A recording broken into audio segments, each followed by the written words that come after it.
Okay, we're gonna talk 3/4 divided by 1/3. And again, the main understanding is we want students to have a language of what it means. So one of the questions is, one of the ways to think about it is the question is, again, from a measurement perspective, how many groups of 1/3 can we make from 3/4? So got to talk about what we have for 3/4. So let's let that be our number.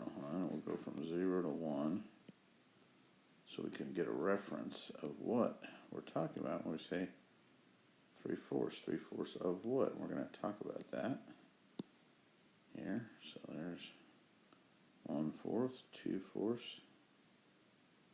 3/4. Okay, so there we go.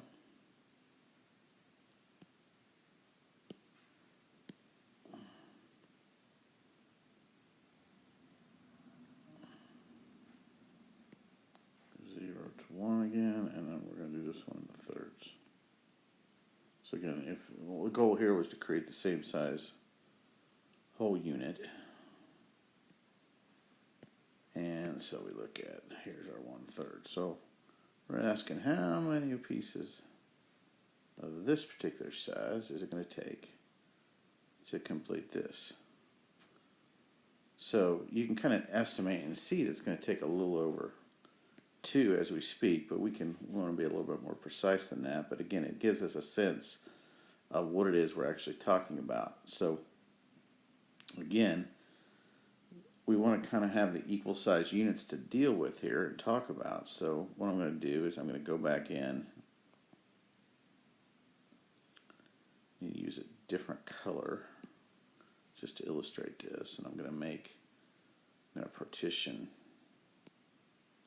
each fourth into 3 equal pieces.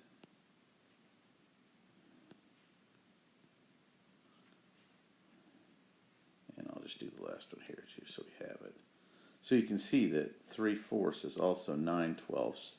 The pieces are a third of the size of what they were, but you have 3 times as many pieces.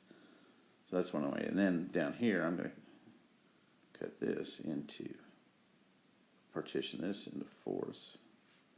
So our 1/3 becomes 4/12, and I'll do that over here too, just so you can see the whole thing. And so again, we can see right now we have 9/12, and the question becomes how many groups of 4/12 can we make from 9/12? So we'll go back in and we'll start doing that. So, and it becomes a much easier problem we can count. So there's our first 4/12 for 1/3. 1, 2, 3, 4. There's our second one.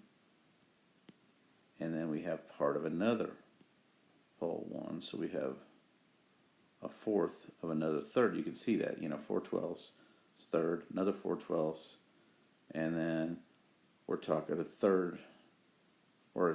fourth of another third, which is also 1/12. You can see that. So our answer becomes, we have 1, 2, and 2 and 1/4 completed. So we end up total, we have 2 and 1/4 thirds, or 2 and 1/4 groups of 1/3, which again, if we think about it, it should equal 3/4, and we can go through the algebra and do that. I'm going to make that 9/4 times 1/3, which is 9/12, which is equivalent to 3/4. And we kind of see that. Again, this is a number line example. Just again, gives a linear measure because we're talking about 3/4 being a unit length. But to describe that unit length, we need to describe first the whole unit, which we've done.